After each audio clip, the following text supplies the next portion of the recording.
Welcome back नाज़रीन। कौमी cricket team की मायूस कुन परफॉर्मेंस का सिलसिला जारी है और सूरत हाल ये है कि बांग्लादेश की क्रिकेट टीम पहली बार पाकिस्तान को होम ग्राउंड में वाइट वॉश करने के बहुत करीब पहुंच चुकी है। और पाकिस्तानी बैटिंग लाइनअप का अगर एनालिसिस किया जाए तो सिर्फ 172 रन्स पर दूसरी इनिंग्स में पाकिस्तान आउट होता है। कोई बैट्समैन हाफ सेंचुरी भी स्कोर नहीं कर पाता। बाबर आजम की बात की जाए तो वो भी रिपीटेडली रेड बॉल क्रिकेट में फेल होते हुए दिखाई दे रहे हैं। 185 रन्स का टारगेट 42 रन्स बांग्लादेश ने बगैर किसी विकेट को लूज़ किए मुकम्मल कर ली हैं। इन फेलियर्स की वजह क्या है? क्या मसला मैनेजमेंट के साथ है, प्लेयर्स के साथ है या कैप्टन के साथ है? इस पर बात करते हैं। साबिक टेस्ट प्लेयर सलमान बट साहब हमारे साथ मौजूद हैं और मिर्ज़ा इकबाल बेग साहब हमें ज्वाइन कर रहे हैं, सीनियर स्पोर्ट्स जर्नलिस्ट हैं। आप दोनों का बहुत बहुत शुक्रिया।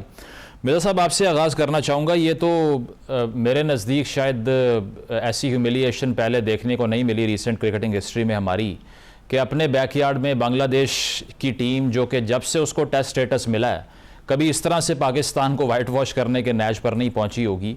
क्या लगता है आपको ये परफॉर्मेंस जो आपने देखी है? पिछले टेस्ट के बाद कप्तान ने माफ़ी मांग ली, अपोलोजाइज़ कर लिया, इस बार एक और माफ़ी मांगनी पड़ेगी उनको? बहुत बहुत शुक्रिया मुजम्मिल। मैं समझता हूं कि जो पाकिस्तान क्रिकेट के अंदरूनी हालात हैं वो रिफ्लेक्ट कर रहे हैं टीम की कारकर्दगी पर, क्योंकि कंसिस्टेंसी है नहीं। गुज़िश्ता 2-3 बरस से कप्तान बदल रहे हैं, चीफ सिलेक्टर बदल रहे हैं, चेयरमैन बदल रहे हैं, सिलेक्शन कमेटी चेंज हो रही है, हेड कोच चेंज हो रहा है, तो वो इनकंसिस्टेंसी जो है पाकिस्तान क्रिकेट की वो अब रिफ्लेक्ट कर रही है। लेकिन ये लम्हा फिक्रिया है कि बांग्लादेश की टीम जिसे हमने टेस्ट स्टेटस दिलवाया और 2003 में वो पहली मरतबा पाकिस्तान के दौरे पर पाकिस्तान में टेस्ट मैच खेलने आई, आज तक कोई टेस्ट मैच नहीं जीती थी हमारी सरजमीन पर भी और अपनी सरजमीन पर भी, और वो हमें व्हाइट वॉश करके जा रही है। और अगर कल व्हाइट वॉश करेगी, ये लम्हा फिक्रिया है। क्रिकेट के पंडितों के लिए 9 रुकनी सिलेक्शन कमेटी आपने बनाई हुई है जिसका कोई सरबराह नहीं है, जिसमें 4 सिलेक्टर्स हैं, मोहम्मद यूसुफ, असद शफीक, शान मसूद, जेसन गिलस्पी और सोने पे सुहागा। उसमें 5 एक्स ऑफिशियल मेंबर है उस सिलेक्शन कमेटी के। वो क्या कर रहे हैं? कोई सरबराह नहीं है सिलेक्शन कमेटी का। तो पाकिस्तान क्रिकेट बजाय बुलंदी की तरफ जाने के, मैं समझता हूं मुजम्मिल, इस कारकर्दगी के बाद पस्ती की तरफ जा रही है। ठीक है सलमान, आप क्या समझते हैं ये जो हमने परफॉर्मेंस देखी है अपने मिडिल ऑर्डर की या ओपनर्स की अगर बात करें, कभी 172 पे आउट हो रहे हैं, कभी 135-40 पर आउट हो रहे हैं, तो ये करियर बनाने में तो पुरानी आदत है पाकिस्तान क्रिकेट टीम की कि नए बॉलर्स का करियर हो या बैट्समैन का हो, वो पाकिस्तान से खेल के बन जाता है। जिस तरह हसन महमूद को ले लें, नाहिद राना को ले लें, कोई 5 आउट कर रहा है, 4 कर रहा है। कोई डीमंस हैं पिच में या बैटिंग बहुत पुअर है? सबसे पहले तो अस्सलाम वालेकुम आपको भी और इकबाल भाई को। देखिए, ये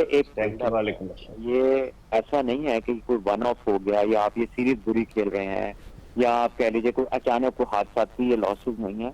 ये एक कंसिस्टेंट डिक्लाइन है over a period of time because of your poor policies, your poor pathways. Merit से आपका ताल्लुक कोई नहीं है। उसके बाद फिर आप बच्चों को पीजीएल और T20 और बच्चे लीगों में जा रहे हैं, फर्स्ट क्लास क्रिकेट खेल नहीं रहे।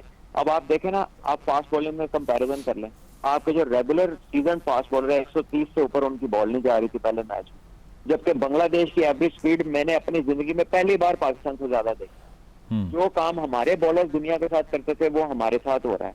और अनफॉर्चुनेटली हमारे जो बैटर्स हैं उनका पुअर रिस्पॉन्स है टू पेस, ना उनमें पेशेंस है, वो बाहर के बॉलों को मार रहे हैं। ये इंग्लैंड की कॉपियां करने चले हुए बैस बॉल को क्यों कॉपी करना? ऑस्ट्रेलिया को करो जो वर्ल्ड टेस्ट चैंपियन है, कॉपी करना इंडिया को करो जो वनडे की वो दोनों जो वनडे और टेस्ट की बड़ी साइडें हैं, सारी चैंपियनशिप वो जीत रहे हैं। आप इंग्लैंड के तर्ज पे चल पड़े हैं।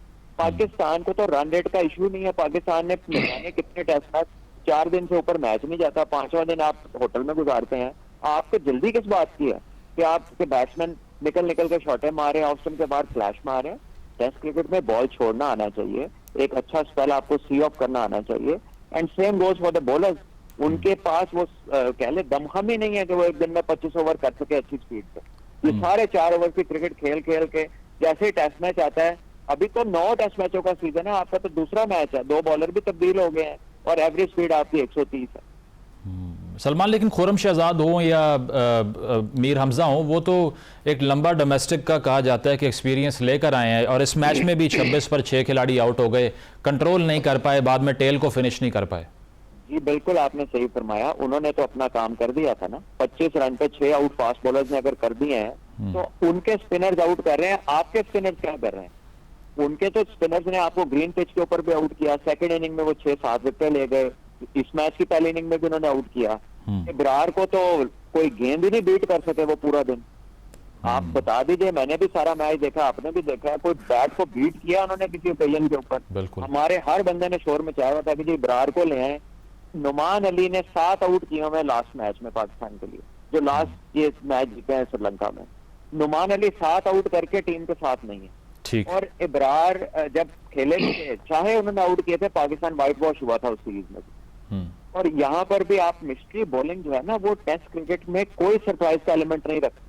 अच्छा। वंस मिस्ट्री बॉलिंग को आप देख लेते हैं कि इसका अंदर वाला बाहर वाला हाथ क्या कर रहा है, उसके बाद अब बैट्समैन ही गलती करेगा तो आउट होगा, वो किसी को सरप्राइज का एलिमेंट अब कम ही करेंगे। मिर्जा साहब, ये जो सलमान भी जी सलमान, मैं आपकी तरफ आता हूँ, जो बात कर रहे हैं मिर्जा साहब ये मिस्ट्री स्पिनर की, अब पहले टेस्ट मैच की अगर हम बात करें तो उसमें सलमान अली आगा से हम लीड स्पिन बॉलिंग करवा रहे थे, और इस बार अबरार से जो उम्मीदें थी वो पूरी नहीं हुई। तो नुमान अली हो, साजिद खान हो, पहले तो वो कहाँ गए?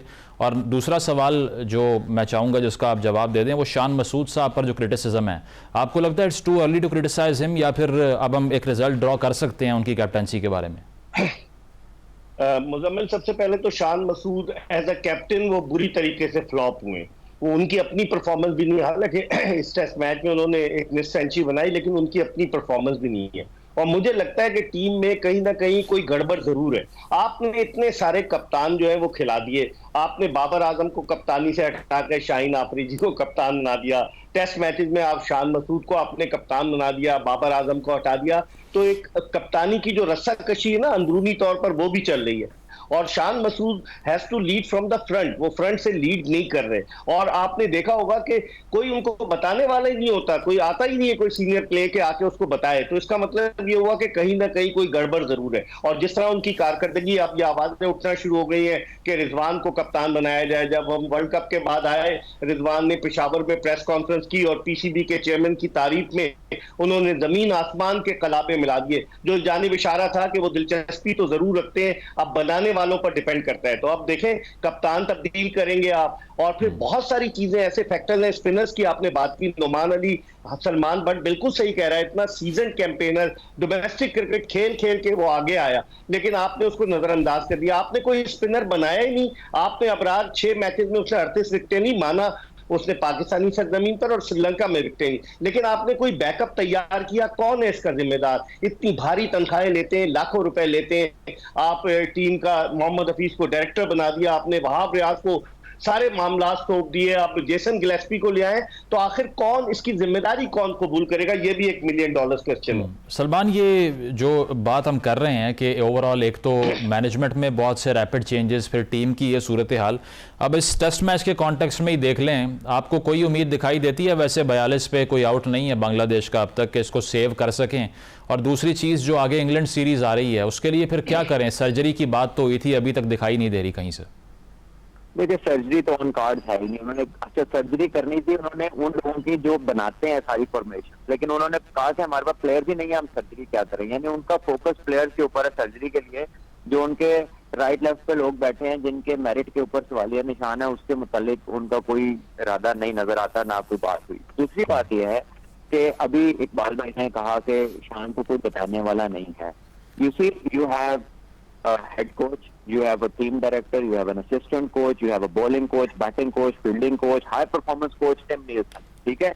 इतने लोगों के बावजूद ही is a 34-year-old boy, सारी दुनिया की क्रिकेट खेली है, काउंटी का कप्तान है, लेफ्ट राइट सेंटर कप्तानी की हुई है। जब आप 34 साल की उम्र में क्रिकेट, टेस्ट क्रिकेट खेल रहे होते हैं ना, तो you do not need people to tell you what to do, number one. The number two thing is कि इतना जो इन्होंने चमगट्ठा लगाया हुआ ना, ये भी एक बर्बादी का वजह है। Too many cooks spoil the broth. इनको पता ही नहीं है कि कौन सा बंदा किस काम के लिए बैठा हुआ है। टिम नील्सन को पाकिस्तान ने हाई परफॉर्मेंस कोच लगाया। His last coaching assignment was 13 years back in Australia, और रिसेंटली वो मैनेजर के रोल में थे साउथ ऑस्ट्रेलिया के साथ, जहां पे उन्होंने उनको थैंक यू किया कि जब से आप आए हैं 3 साल में हमारी टीम का काम ही कुछ नहीं बना, हम कोई मैच ही नहीं जीत रहे, तो आपका बहुत शुक्रिया। आपने उठाकर उनको अपने टेस्ट टीम का हाई परफॉर्मेंस कोच लगा लिया, क्योंकि वो गिलेस्पी के साथ कहीं पहले काम कर चुके। So everything that we do, उसकी पता नहीं कौन छानबीन करता है। उसकी एवेल्युएशन की कोई कमेटी नहीं है कि हम कोई बंदा बाहर से ला रहे हैं, इसको सही। एवेल्युएट भी किया है, इसकी परफॉर्मेंस करंट क्या चल रही है, इसकी रेपुटेशन, विनिंग रेशो इसकी क्या है, ये मैच जिताने में या टीम के बिल्डअप में क्या किरदार प्ले करता है। ठीक। और हर बंदे को अगर मदद चाहिए तो फिर लीडर है कौन हमारा, डिसीजन मेकर है कौन। इस उम्र तक तो आपको पता होता है कि आपने क्या करना है, क्रिकेट रट जाती है आपको। अगर 34, 35, 36 साल के लड़कों को भी एडवाइजर चाहिए सुबह दोपहर शाम, तो फिर अल्लाह ही हाफ़िज़ है। बिल्कुल ठीक है, बहुत बहुत शुक्रिया सलमान भट्ट साहब, मिर्ज़ा इकबाल बेग साहब मौजूद थे। यकीन से टेस्ट मैच को सेव करना अब मौजज़े से कम नहीं होगा पाकिस्तानी टीम के लिए, लेकिन तमाम तजियाकारों की राय में मसला सिर्फ प्लेयर्स के साथ नहीं बल्कि मैनेजमेंट के साथ भी है। एक ब्रेक शामिल करेंगे, ब्रेक के बाद वापस आते हैं। Stay with us.